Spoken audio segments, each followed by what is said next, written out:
All right, so we are going to do the flex test with like a skid steer because I haven't done one yet. Let's see what it does.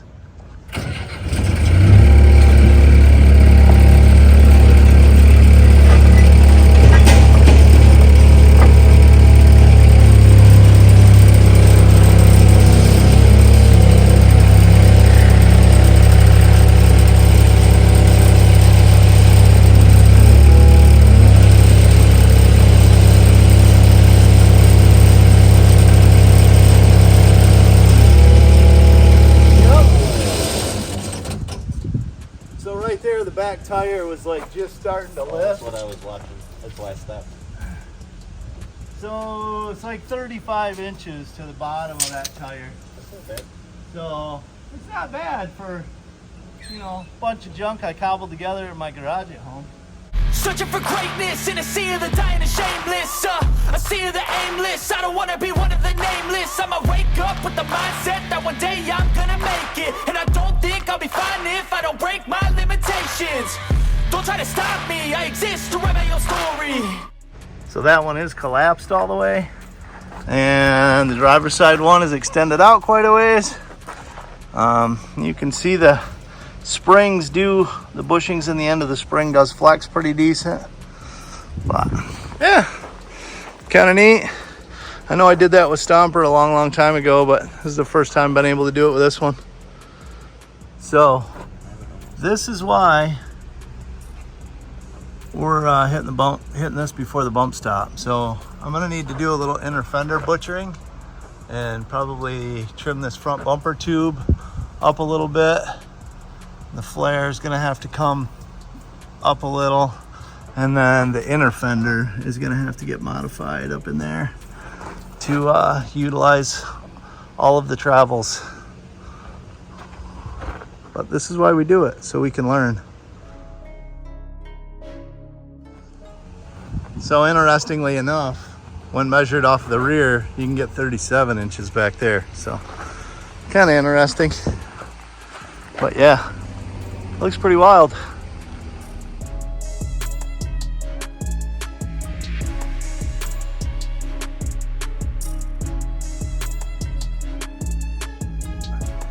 Just kind of slowly working through the little kinks, tinkering with it, you know, every day, doing a little something, and nothing really that's notable or video worthy, right? Like I cleaned it out. That was one thing, because the inside was trash. It's been sitting in the garage for 7 months. It was filthy. Went through and, you know, I did a Amsoil power foam treatment, like seafoam treatment to the engine. Again, the truck's got almost 200,000 miles on it. I bought it not really knowing much of the history on it, but it was driven by an older couple at a seemingly relaxed pace, so I assumed the engine was carboned up, and I can tell you, it runs way better after. But again, nothing that was, you know, like I didn't feel it was video worthy. So, but yeah, we're going to keep plugging away. We're going to do a couple things to it this weekend. And I just want to wish everybody a happy 4th of July. Be smart, keep all your fingers, and look for some positive updates coming soon.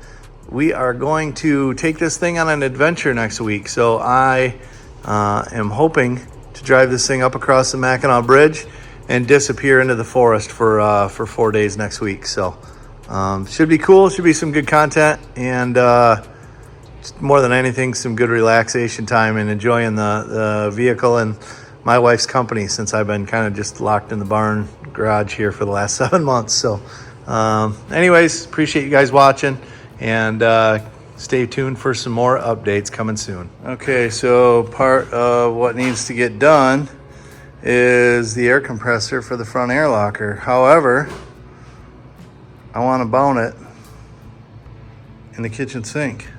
The kitchen sink is going to go into the frame in the back. So what I had to do is cut 3/4 of an inch off the back edge of this so I can get it to fit up inside there. So now I'm going to get a jack and a block of wood to hold this up against the floor. I need to mark the outside perimeter of where it sits against the floor. Then I can measure in, figure out the inside perimeter where it sits. I'm gonna try and cut the bracing that's underneath there, where it's gonna hit. I wanna glue and bolt the pan portion up to the base underneath. And then I wanna cut the lid portion so I can hinge at that end, and at this end it'll overhang onto this, so it'll rest on this lip here, but be hinged on the back. So we'll see how this goes, but that's my plan. Wish me luck. Okay, I have taken my sink, lined it up underneath, figured out where it's going to hit the floor, and I've notched those sections out. Now I need to, I'm gonna come up here with a flat disc or something. I'm gonna try and grind them as smooth to the bottom of the ribs as I can. And then probably the hardest part, and I might find a template and plasma them, is I gotta drill holes in the sink. I'm gonna try and use windshield urethane glue around the edge, put it up in there, and then through bolt it in a few spots to try and not only give it mount structure, but also add structure back, because where I'm cutting these ribs out obviously is compromising some of the bed structure. So I think the combination of the windshield urethane and a few fasteners, I don't think I need to go overboard. I think, like, you know, maybe 3 per side and like a couple in the, you know, in between at each side, I think should be more than adequate. So I'm gonna try and do that and see if we can get it all glued up into place.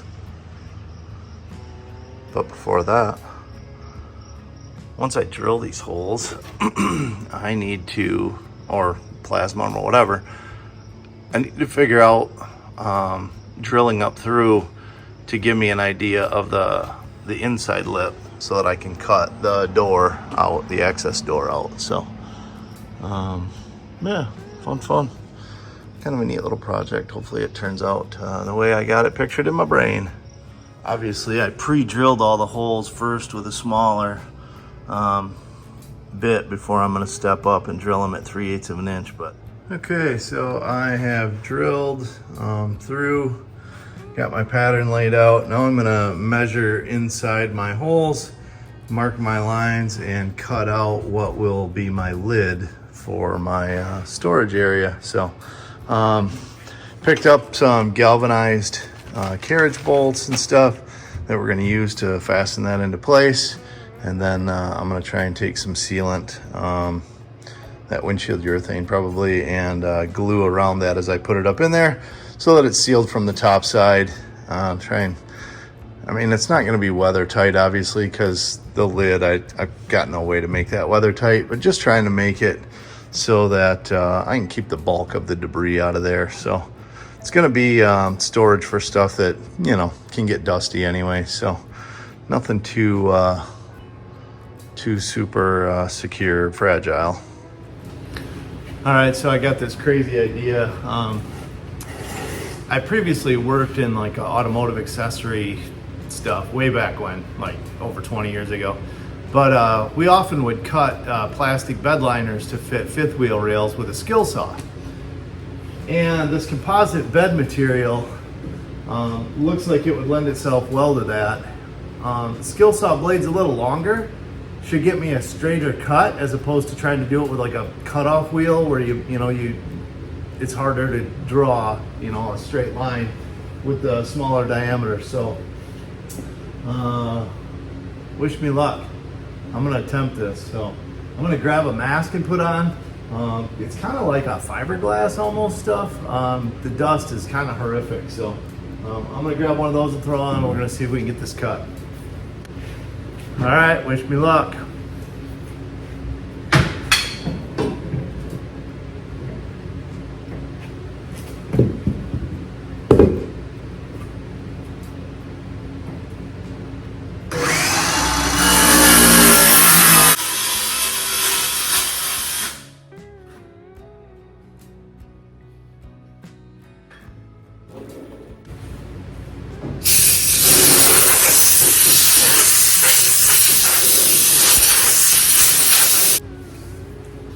Now we will finish the corners with my air saw.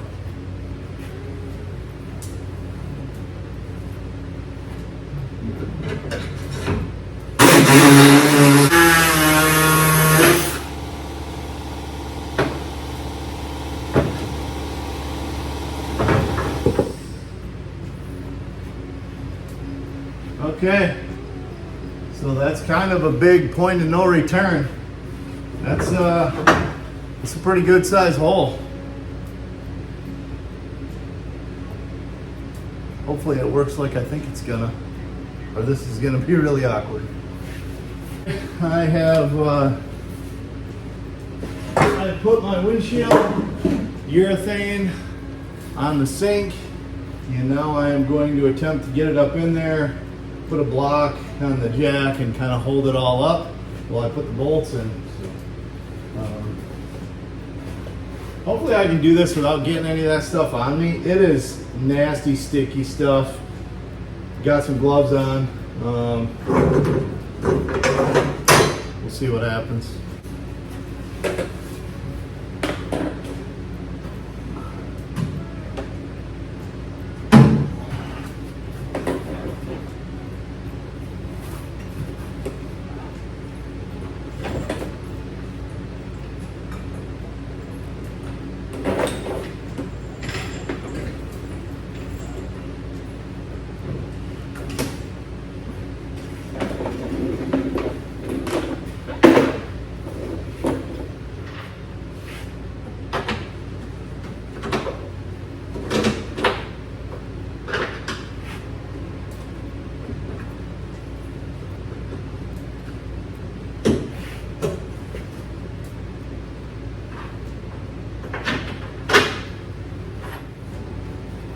Okay, bowl holes lined up, so that's good. Does your Tacoma have a kitchen sink?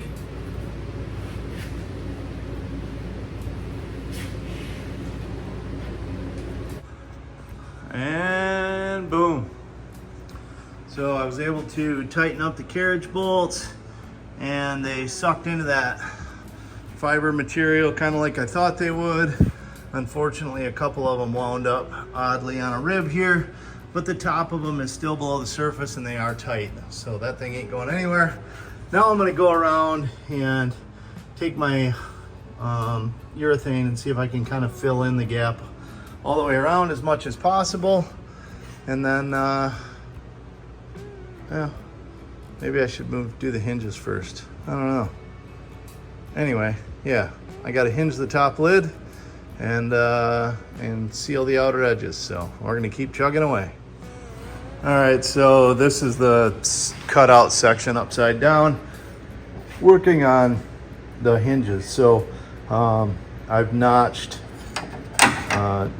it and kind of ground it flat to the rib so that I can fit my hinge, and then I've had to cut the end of the hinge off so it misses the other rib, but yeah, that should work. So because I have offset that cavity to accommodate for the exhaust on the passenger side of the truck, you can see this isn't perfectly centered. So on this one, it's actually going to run into this other angle, so I've had to notch and grind that accordingly.